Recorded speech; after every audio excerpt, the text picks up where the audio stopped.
doesn't like seeing kids growing wiser. Please come, we will grow together.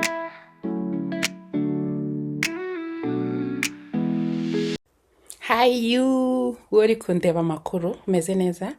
Ni Angelique w'Imana kuri Gross Smart with Angelique. Uyu munsi niba uri mushya banza kuri subscribe before everything.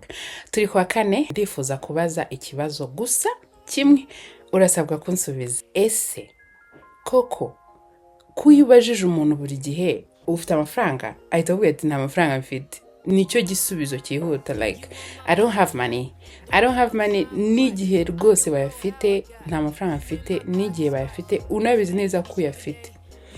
Ese yaba ari uburyo bwo kwirinda?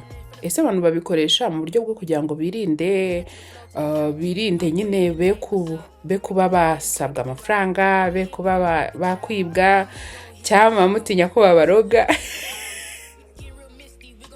Guys, nyine biranungura ko nk'iyo ubwiye umuntu ngo twige budgeting, twige ukuntu bacunga amafaranga, igisubizo cyihuta kiba ari ndacunga yo ntafite, banza unyigisha aho nyakura. And ukibaza nose nta mafaranga ugira, ubaho se ntayo ufite? How can you live without money? Turabizi ko hano ku isi ubu ngubu ikintu kitubeshejeho, okay, Imana ni itubeshejeho first of all, ariko murabizi ko ntacubusa ibintu byose dusigaye tubyishyura, turishyura ahantu hose.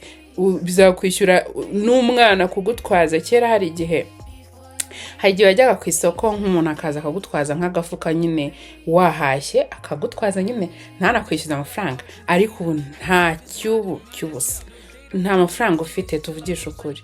Koko ntayo ufite? Niba ntayo ufite se urayafite. Ese kuba wahora watura ko nta mafaranga ufite ni uburyo bwo kwirinda, cyangwa se ni uburyo bwo simbizi? Turi kwirinda abajura, turi kwirinda ko nyine bigenda bite? Ese ahari ntago waba uri kwifungira nk'imigisha iyo uhora wiyaturiraho ko nta mafaranga ufite? Nicyo kibazo. Ndashaka igisubizo muri comment section, please everyone. Musubize. Murakoze kandi mugire umunsi mwiza, muhahe muronke.